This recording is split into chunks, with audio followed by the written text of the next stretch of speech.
Bonjour et merci de nous suivre sur Objectif Gare. Nous sommes aujourd'hui à Cardé avec Monsieur le maire qui est aussi le président de la communauté de communes du Piémont-Cévenol. Bonjour. Bonjour Coralie et merci. Je rappelle votre prénom quand même, Fabien Cruvillier. Vaut mieux dire votre nom et prénom. Oui, vous pouvez, effectivement, tout le monde ne connaît pas le maire de Cardé. Alors vous êtes donc maire et président du Piémont-Cévenol depuis 2017. On va aujourd'hui parler de la communauté de communes parce qu'il s'en passe des choses sur votre territoire. Quel bilan déjà vous faites de ces années depuis 2017 au pouvoir au Piémont-Cévenol? Eh bien écoutez, j'ai été élu en 2017 dans la continuité du président Gaillard et nous avons voté un projet de territoire qui aujourd'hui rentre dans sa phase opérationnelle. Donc nous avons aussi lancé un SCOT, un schéma de cohérence territoriale, qui va mobiliser tous les élus donc, de nos 34 communes sur un projet donc, de cohérence territoriale qui va impliquer, qui va engager des questions de mobilité, de transition énergétique. Alors comme projet, on peut citer la piscine de Quissac. Je crois que vous avez eu votre première réunion de chantier qui est intercommunale et elle sauve aussi avec le développement du tourisme qui est un village de caractère. Il y a aussi Saint-Thibault avec la jeunesse. Oui, effectivement, il y a 4 pôles de centralité qui irriguent un service public des bassins de vie. Donc il y a Lédignan, Quissac, Sauve, Saint-Hippolyte-du-Fort. Et dans ce projet de territoire, nous avions trouvé un équilibre, un véritable consensus politique à doter ces territoires en fonction d'ambitions spécifiques. À Lédignan était apparue la nécessité de construire une nouvelle déchetterie.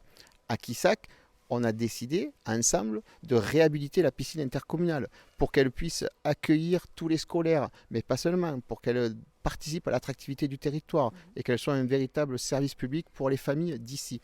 À Sauve, bien entendu, village de caractère, grand site d'Occitanie, on développe le tourisme, c'est un peu notre capitale touristique à partir de laquelle on va rayonner et donner un rayonnement donc, touristique à l'ensemble du Piémont-Cévenol et au-delà. Et puis à Saint-Hippolyte-du-Fort, effectivement, où là c'est un pôle intercommunal de services enfance-jeunesse, avec notamment un centre de loisirs, puis toute une déclinaison de notre politique en la matière qui se veut très ambitieuse et qui est très bien structurée, qu'on veut mettre à l'œuvre donc, sur cette commune de Saint-Hippolyte-du-Fort, parce que ce projet de territoire avait identifié ce besoin.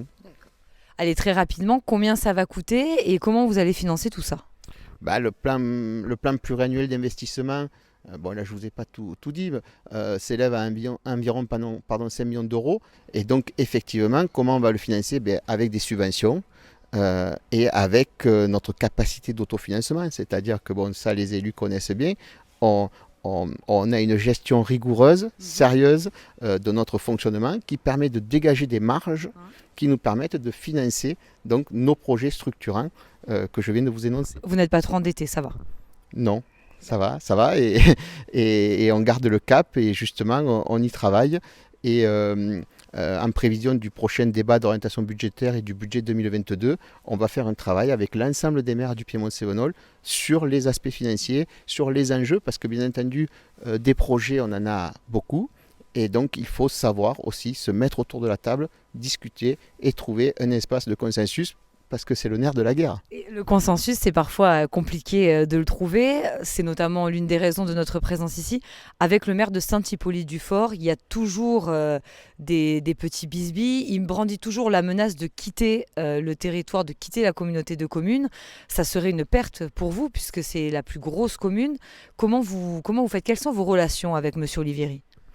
Nous travaillons, je dis nous, c'est la communauté de communes, avec les élus cigalois et surtout sur le territoire cigalois à entretenir, développer les services publics qu'on porte, que ce soit la déchetterie, notre crèche, la médiathèque, les équipements sportifs. Enfin, il y a vraiment une volonté de considérer Saint-Hippolyte-du-Fort comme partie intégrante de la communauté de communes, de travailler de manière constructive, en bonne intelligence. Mais les relations sont toujours tendues.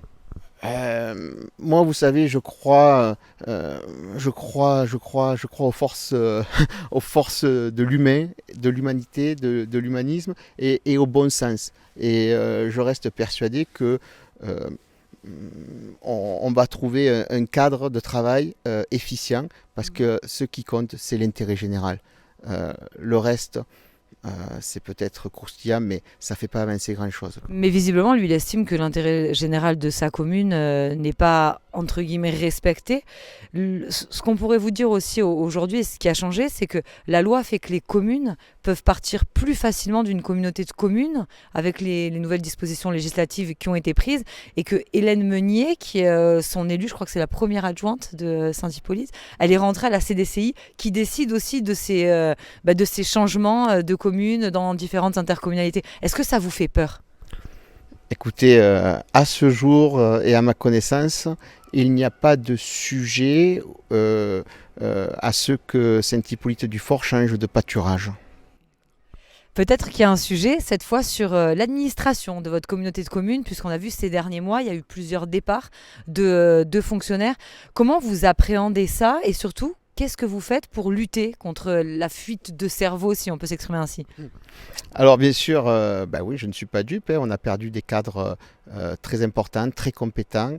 Il y a un cycle là qui s'est opéré.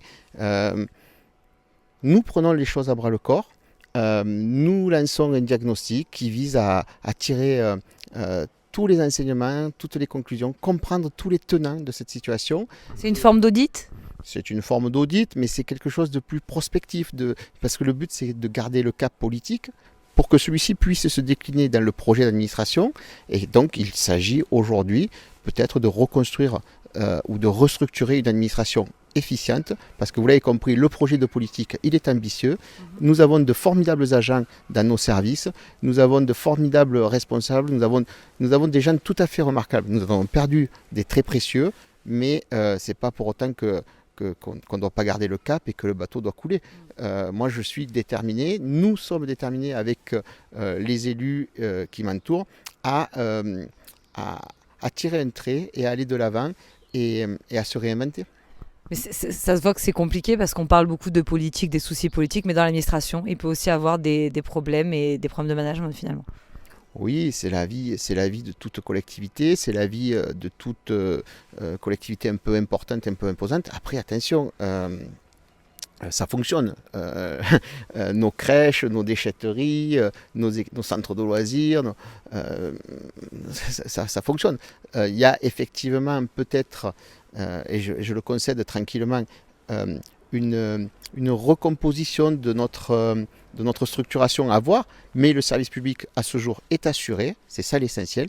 Et puis par contre, il ne faut pas se reposer là-dessus. Il faut se dire non, il faut aller de l'avant et il faut aussi porter les politiques publiques décidées par les élus et les porter de manière efficiente. Et donc c'est peut-être là qu'on a quelque chose à trouver et en tout cas on va s'y atteler.